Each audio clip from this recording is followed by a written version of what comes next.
obviously you guys know you've heard me a few times here, the Minneapolis and Northland Railroad Company.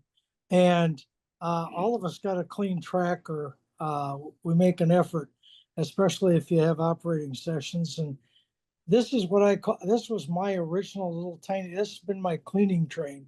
And the thing about it, this is very old technology.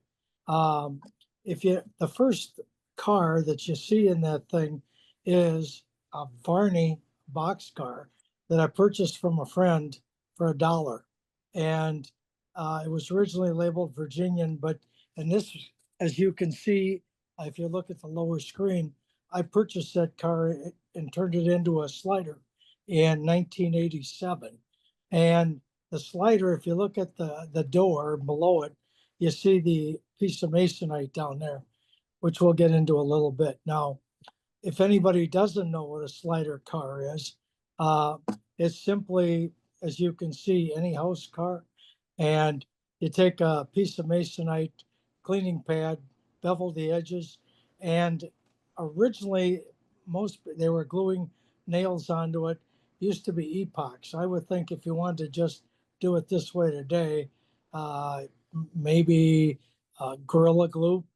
But anyway, there have been articles on it, and this one appeared in Model Railroader in April '88, and it was Lou Sassy wrote it up, and it's basically just saying that this dates back to, I'm sure many of you, uh, we're all in the era of when John Allen was out there, the great photographer, and it was his original idea of this slider concept.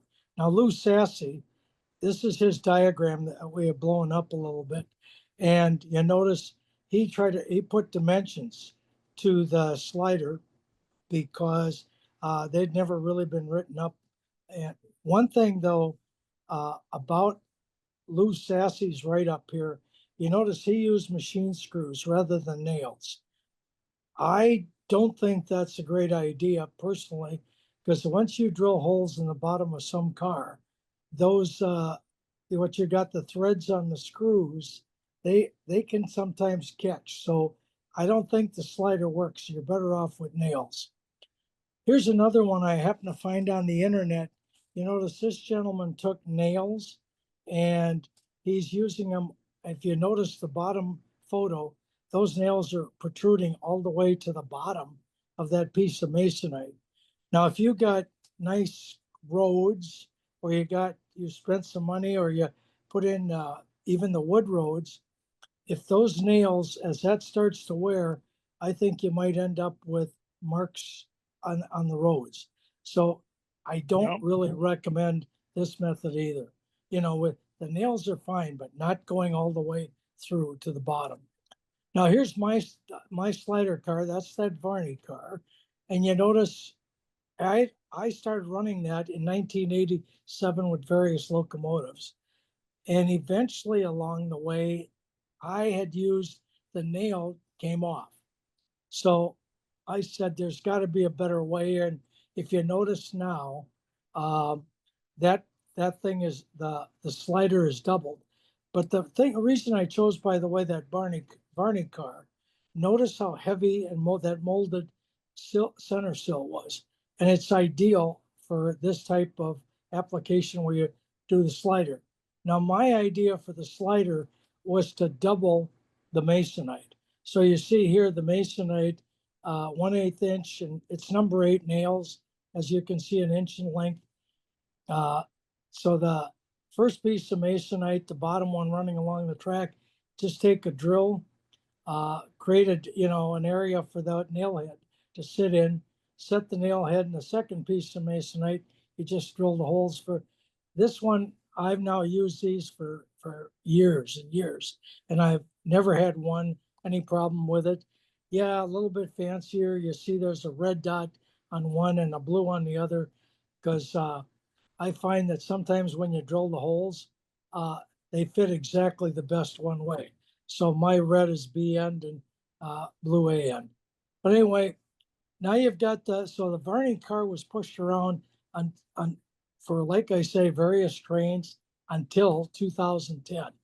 And when I in addition to my own railroad colors, which is a little bit on the bottom there, the blue and orange, I'm a Milwaukee fan. And that Milwaukee engine came out in 2010. And so I assigned it to my cleaner train. And, pardon? Okay. And then after, again, that ran till what was wrong with just the box car in the front and the locomotive, trailing spurs. So you're running around the railroad with it, with the slider working, but now you can't do trailing spurs. So I said, this is a pain in the you know what. So instead of taking a box car off the track, I decided we'd add a car in the back, and I chose a caboose for that. So that caboose came around in 2014. And you notice that's an old Walters wood, Silver Streak wood kit. Uh, I got it as a basket case from a guy. He'd started building it and he said, this is too damn difficult. I don't want anything. I'm not going to do it. If you want to take it. So all I got was basically he had done the body and he'd painted it red. So it had no lettering. So I added the handrails, as you can see, and you can see times have changed. At that time, I was using Detail Associates wire, which eventually disappeared from the shops, became fairly expensive. The one technique on this caboose, you notice the roof, I say it's camera lens tissue to give it a canvas look, and it's not glued on in advance. If you you take a paintbrush, dip it in the paint, and paint your tissue, or in this case, camera lens tissue, right onto the surface. And it would be like applying glue with a brush. And the ladders, a lot of you remember the old brass ladder stock. I think Walters sold it. Metal smoke jack that came from Walters. Uh, the guy wires on this one are from Engineering, and they're over 4,000 stainless steel. Um, One of my friends said when he saw them, we got to find a use for these. That's what I did. You start using them for guy wires on cabooses, and actually I use them for antennas in cars too. But anyway, then you got marker lamps, Andrews trucks, etc., metal wheels, painted polyscale, and at this time, this one was just lettered with Woodland Scenics Railroad Roman. So anyway, that also now to build the slider, I tore off the existing underframe and I replaced it, as you can see, with pretty heavy wood strip wood. And again, to make the slider, it had to be shortened to go between the trucks, as you can see. So anyway, now we got cleaner train has gotten, at least now the pain is gone of going back and forth in the sidings. You can trailing spurs or head spurs, there's no problem. And I had been running this train. I've run it all the years before every single operating session. It not only takes dust off, whatever, cleans the rails somewhat. It also, if there's a problem acting up before an op session, it may let you catch it. Now, that train ran that way from then 2014 up until in April of 23 in the NMRA magazine. I'm an NMRA life member for what it's worth. This appeared in the magazine, and it was in an article called Track Dirt Science by Paul Welsh. And Paul, what grabbed my attention about this is if you notice the lower insert, you not only have the slider, he came up with other applications, like he's wrapped a cloth around a piece of block wood that he could drop in, or a brush. Not that I'm going to do that, but I thought this was a clever idea. So we had to add that to the trade, just had to do that. So anyway, ended up grabbing a gondola out of the junk box that was, and cut the hole in it. Again, the double masonite. In my case also, you notice that he'd weighted it with like branch line trains used to weight theirs, kits with the nuts from bolt nuts. I instead use a lot of sheet lead. And I kind of wanted it to look a little better and having a couple nuts stick up. So it's 40,000 sheet lead 3 pieces cut for each side and one to go over the slider. Here's the box. And yes, I built it out of, I'd use 40, you guys would want to use 40,000s. I happen to have 32,000s, and it's because a group of guys I belong to, we call ourselves the Tuesday Night Roundhouse. We went to plastic dealers and we bought plastic in 4x8 sheets, and one of the cut it up. And so that's how why 32,000s. And you notice this car, maybe somebody in this group will recognize it. It may be an old AHM, not sure, but uh, the bolsters also needed work because they were the type where it was like you get a clip and the truck clips onto the clip. So of course I cut all that off, put in a 1/8 inch evergreen tube, tapped it, and because I like to have everything with mechanical connection being screws. So anyway, Tester's rattle can black, uh, nothing fancy. Throw a coat of paint on it, and so there you have it. Yeah, yeah. Now there it sits with the slider when it's working. You also then here the weight is just all in there, and here it was ready to go to work on the railroad, and so back into the train. But now that I've had this cleaner train that was running, the thing that always bothered me was I'm pushing a damn box car just around the layout. It seemed kind of stupid. And that, and then each time I ran it, there's this gondola, it should have a load. And for a while I thought, well, maybe I'll put some railroad ties in it or something. But there's always more important projects. So didn't quite get around to that. And then this year, lo and behold, a friend of mine has an article in RMC July, July, and he did a cleaner train. Now he did some really fancy things. If you look back to the July issue, if you get it, with electronics and all this. I'm not about to do that. I want, but it gave me the idea. Finally, that boxcar I've been pushing around. We can put something, make some real use out of it on the railroad. So onto the internet, you look to find a couple photos to get some ideas. Uh, every one that I found primarily uh, was made out of a boxcar. Rhodes did make some other pieces of equipment, but primarily boxcars. You know, the windows, you see a headlight on this one. The feature that got me was, yeah, on the Varney car, it was the lateral roof block or running board, latitudinal running board, is set back from the edge. And if you logically you say that's too far, if I went up that ladder. So this one shows that grab iron up there above the ladder.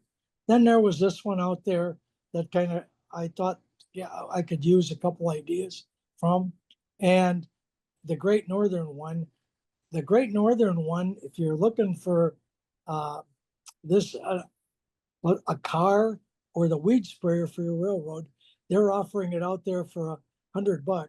So it could be added, but my budget says no. I'll change. I like my Varney for what started with $1 anyway. But the important thing on the Great Northern site, here's what really caught my attention.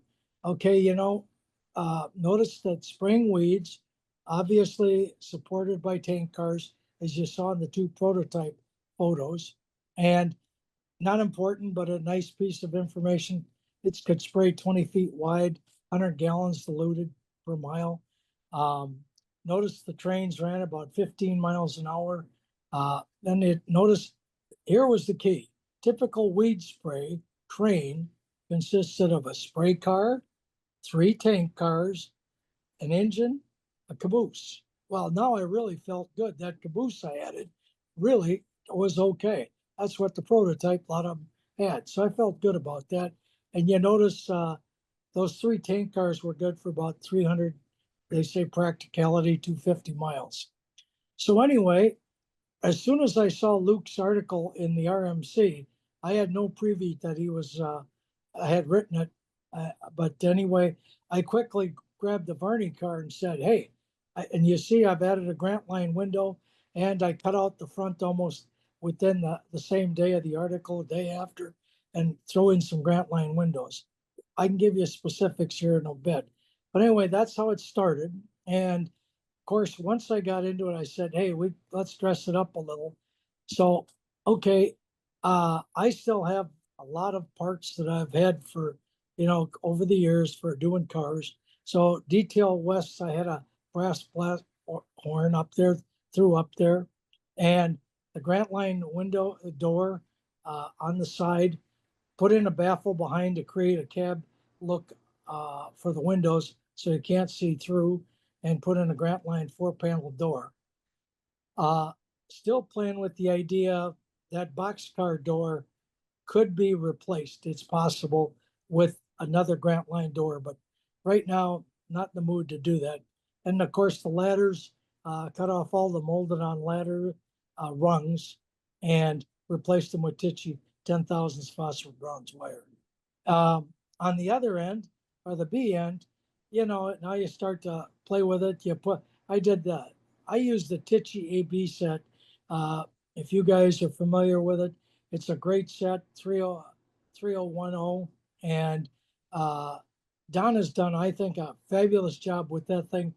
I think he's got it at a little over, it was $3. He may be a little higher right now, but it has many, many good parts in it. And so obviously, you see, I took the platform, retainer valve, the brake housing chain, and the brake platform, brake step, whichever you want to call it, and then added those, and then eventually threw in a retainer line, which is Tichy again, phosphor bronze wire, 8,000s, brake shaft, 15,000s. These are standard number. When I use 8,000s or 15, those are my standard for every car I build. They're I've laid out dimensions on a CalScale old sheet that came with the kits, and that's where, so I use the same all the time. Then of course the running board bracket on any car is just evergreen styrene strip 1x2. So now you got a little bit detailed, a little bit of weathering. Originally, and you see now we got, here are the Grant Line windows. If you're really interested, they were the 52-inch by 32-inch. And the sprayers, mine are just kit sprues. I keep a box of kit sprues all the time that I think got to have some use. It must look like something. My brain says put it in a box, so I do. And this is where pulled out, those came out of that sprue box. And here's the other side. Now that I wanted a headlight up there, so the headlight, I do a lot of resin casting if I need parts sometimes. This happened to be a dual light that I copied somebody's and cut it in half. And if some of you guys may remember, some may not, the old MV lenses before everybody was drilling holes and putting in electronics, which I maybe one day, not now. That MV lens for my cleaner trade is just, I'm very happy with it. Anyway, so now we got no more boxcar. We're now pushing a weed sprayer, but still now the thing about it is now we got that gondola sitting back there, and again, no load. And well, now if you remember, when you look, this came up, and I found this on the GN. Okay, notice that there were 3 tank cars behind, and I thought, well, why can't I put a tank into that gondola? And uh, then I thought, well, they said they needed 3, but wait a minute. They say it's only good for about 250 miles. My railroad is theoretically based on the old Minneapolis, Northfield, and Southern. That was only 70 miles long. 250 divided by 3, about 80 miles. I only need 1 tank car. Okay. So into the junk box, no tank cars. But I did have a railroad tender. Okay. And this had been in the box for years. Um, uh, some lady, my wife used to work retail at Walgreens counters for some years. Um, so people would have, once they knew I was a model railroader, if they had junk or kids stuff they wanted to get rid of, they dump it off to her and say, maybe your husband can use. That's how this tender came my way. But It was too wide, of course. The bottom of it was a solid metal plate, and it was molded right in. But I yanked that out, and it was too wide, of course, to fit into the gun. So uh, cut one side off, and if you notice on that uh, now the tender at the top, which is now going to be a tank, you notice where the ladder is on the right side, it is wider than the bottom one towards the gondola. And that's because that's the amount that had to be taken off. So to take it off, I wanted something quick and dirty. I threw it on a belt sander. I'm a used to be a woodworker, still have all the tools. So it was easy to throw it on the belt sander, thin it down, and then put the side back on. 40,000 sterene in this case to fill the gap of the hole because that's where the coal bunker was. And when I cut the coal bunker off, got to fill the hole that was in that uh, tender. So anyway, that's 40,000 sterene. Added some Archer rivets. They were a little small, I thought, and so I talked to my friend George Toman. I thought I had the Micromart. If you get into adding the rivets, Micromart's rivets are a little bit larger on their decal sheet, and I didn't have any. I was out of them. George shipped me enough to do this project, so they're on the order now. But anyway, so now but now we got the Great Northern lettering, right? And now that it's going to be, we've turned into a home road weed sprayer.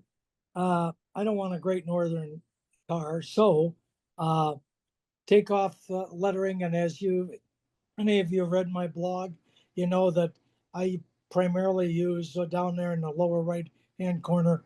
I will either use Tester's solve, or otherwise 91% alcohol, isopropyl alcohol. And then I like the scratch brush. And that's the way I remove most of the lettering. There are guys who prefer a toothpick. If you do that, I recommend the big wood flat ones. But anyway, so we got the lettering taken off and sprayed the car. Now you notice that tendered the old tender steam tender does fit in there as a tank. Okay, now we got to letter it, and in this case, this is Champ.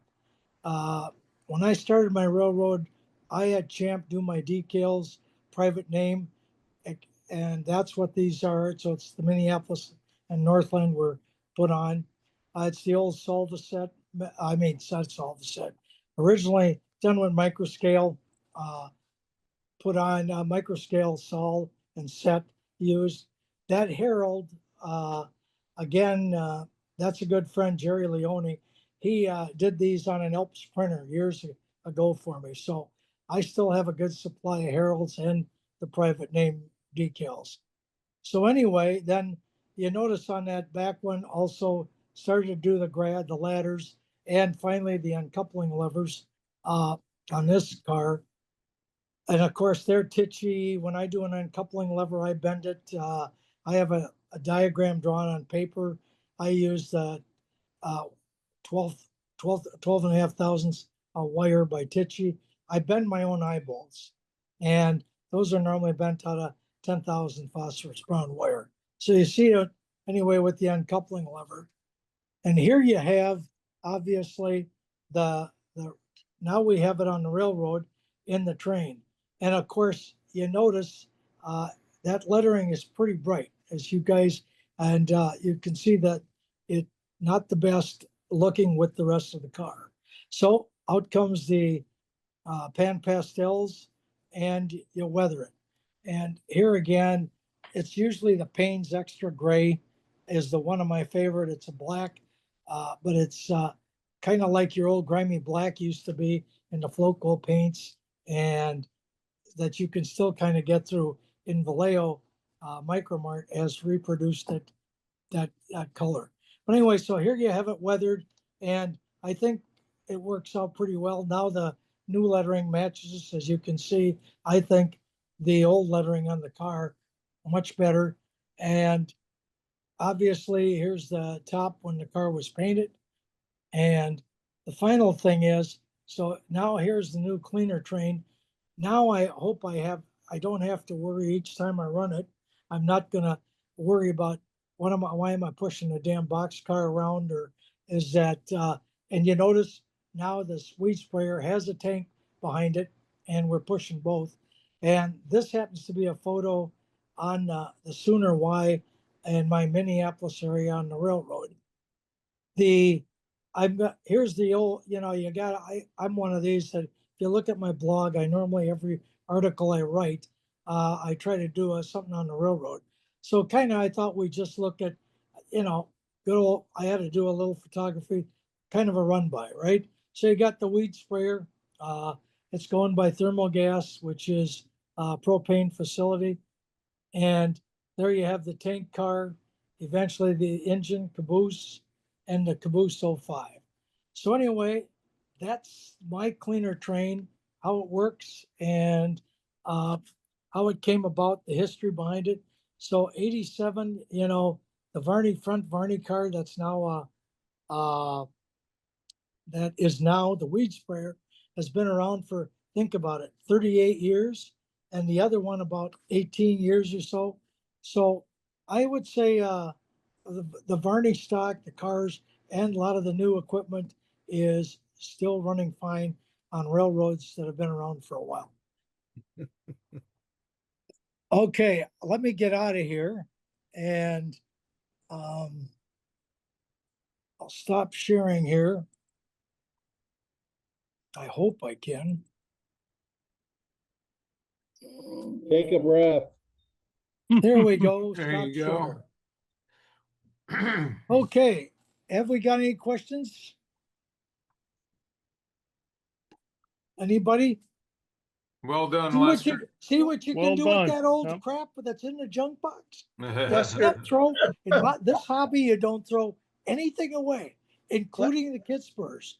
Believe it or not, I used an old ashtray. Again, Leone worked at the hardware store for a while when he retired from the advertising business, and they had a bunch of ashtrays they couldn't sell. It's like a black, it looks like a flower pot, to tell you the truth. I scrape all the crap off the desk, even after every project. It goes in there, because if you never need a scrap load, piece of foam, dump all that crap on, white glue, paint it, you got a scrap load for a gun. But Well, anyway, Lester, how heavy do you think that Varney car is with its I've got them all set base up. night? I've got them all set up at 3.8 ounces. That's my goal. There were some years while I was working, I got lazy and I said, this 3.8, what the hell is 2 ounces? So I started weighting everything to 4 ounces. Basically, that's your NMRA formula. If you look at it on a 40-foot car, you come out to basically almost, you should have an ounce per inch, but it's really 3.8, a little bit less. So that's what those two are. That's why it took 6 pieces of sheet lead, a 40 thousandths in that gun, for example, to bring it to 3.8 ounces. Okay. And there's also out there a great set of, tire weights coming all different, but they got some great stick-on stuff today. And for those who are afraid to touch lead, there's a lead-free one out there, and it seems expensive when you have to buy the box, but if you're being an old accountant, used to do cost valuation. Those things come out to 4 cents a piece, and I think most of us can afford 4 cents a piece for a weight for the car. I hope we can. Wow. After taxes, maybe not. I don't know. Right.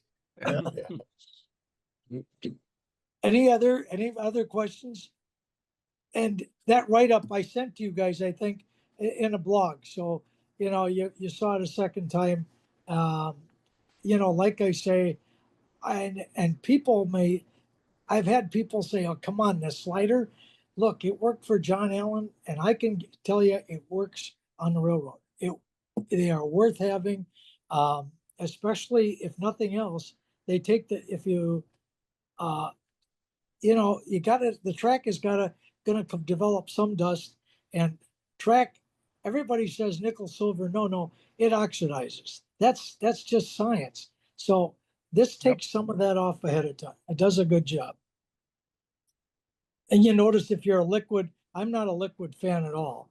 I did all that years ago and each one was a disaster. So, because I think the rail, if you ever used a brake buoy on it, it does scratch it enough that it will absorb any liquid chemical you put on it and eventually create the crud you're going to have to take off. My opinion. Sure. I am opinionated at times. Anything else, guys? Any question? No? Well, Lester, go ahead. well, my thing is, you said you were a woodworker? Well, Yes. there is no scrap wood, so there is no scrap railroad parts either. Oh, you haven't been in my garage. Yeah, well, you haven't been in mine either, so. I have actually a pretty good supply of cedar, Why pine. am I mooted? Yeah, I just don't do much woodworking anymore. I did it for a lot of years. Yeah, I sat behind a desk and I'm an accounting professional all my life. And I grew up with my dad. He was in the plumbing. He was a plumber. I had to use these, okay? And I would come home and it would model railroad for an hour, work while Susan prepared dinner or whatever. And I've continued. And I have trouble with the TV, which is so exciting most of the time. Of course, football season's back now. But anyway, yes, Soccer. yes. And the Packers are playing tonight, so, tonight playing the Falcons. yep. Okay. I thought the Lester? Commanders. Commanders. Oh, the Commanders. I'm wrong. I stand corrected. Lester, Yes. when you, this is Lloyd, can you hear Yep. me? Oh, absolutely. Oh, Go ahead. good, I finally got something set right. You got it right. Anyway, when you shove into an industrial track, do you only go as far as you run into cars that are on that track, or do you pull that track to go full length? Nope. Too lazy to pull the cars. They change all the time and change, and on my railroad, on the operating railroad, a car sits at the maximum for 3 op sessions, okay? But when I run that cleaner train, no, I run it on, the only place I might take cars off is on the passing sidings. But other than that, all the spurs, when I run into them, the cars that are there, I don't remove them. I run as All far as right. that, and I get frustrated if I didn't stop it in time and hook, and now I gotta get out the uncoupling tool and uncouple it and put it back. All right, thank you. Oh, you're welcome. But like I say, once you have a car on each end of the locomotive, it's not so bad. But in the early years, taking it off, because that Varney car, when you can put a slider in the car, I don't have it anchored in there in any shape or form. So every time I'd lift it, the slider would fall out. So now you got to fiddle and put it back, re-rail the car. That's why eventually the caboose got added. Right. Lester, have you ever had to use a spring to push the pad down? I tell you what, I find if you with the nails, they slide if that it's a 1/8 inch number 8 nail, and with the hole drilled, no problem at all sliding it right. Gravity, remember there's a weights on that, not on the ones with the nails, but never had a problem. They slide up and down because it's plastic just fine. Never had a problem. See, that's why I said, I showed you that one loose sassy where you used the screw. The threads, that I'm afraid would maybe catch as it goes up and down. But the nails never have had a problem. Okay. Lester, I use the same kind of thing with the nails and a slider, and you don't really need a lot of pressure on the rail. You're really just dusting the rails off. Correct. You're working that top rail is all it needs. Yeah. And if you don't bevel it, by the way, that train you're running might come to an abrupt stop. If you've got any gap in the rail someplace, or the rail is slightly moved, or you'll see our road, if it's not really level, a road crossing, you'll find, you'll stop that car pretty quick. So as I said, it also helps identify track problems that develop. Maybe you guys got the perfect railroad, but mine, due to humidity changes, a lot of time fall, spring, you run the dehumidifiers, but still you get some rail movement, no matter how hard you try. And that cleaner train, by running it, I pick those up and I can adjust something quickly before an op session. Because once you guys are here, I don't want you guys saying, "What, the damn thing don't work. It don't run worth it." You know what? So anyway, Very good. Well, thank you, Okay. Lester. Oh, you're Well- welcome. Well done. Next week, we'll have Lloyd, who's going to present on how to build your favorite prototype bridge. And he's gonna show the techniques that he uses to build those bridges. So we're looking forward to that. And Lloyd, as you can see, has got his sound working and he's on video, so he's got it all together. We'll be looking forward to Looking that. good. So, Hey, by yeah. the way, if I may say, just a plug, now that we're done here, you guys can all jump in your car. This is the second day of the GNNP, SPNS, and they invited the Q, but I guess they had some chairman problems between them, so they're just invited. But we're there 4 more days here in town. If you guys want Okay. to attend that convention, Very $100 good. out of your pocket, and they'll love to have you. Sounds Which good. town? Pardon, St. Paul. It's in St. Paul here in St. Twin Paul, Cities. okay. Oh yeah, it's on the other side of the river. We prefer this side, the Minneapolis side. Very good. Well, we'll look forward to seeing you next week. Thanks everybody for coming. Yep. Thanks again, Lester, for presenting. Oh, you're welcome. Everybody enjoy the Thank you. rest of your Thursday, and we'll see you next week. Thank you guys All for right. coming. Thanks, Bye-bye. Good night, Lester. everybody. Good night. Bye-bye.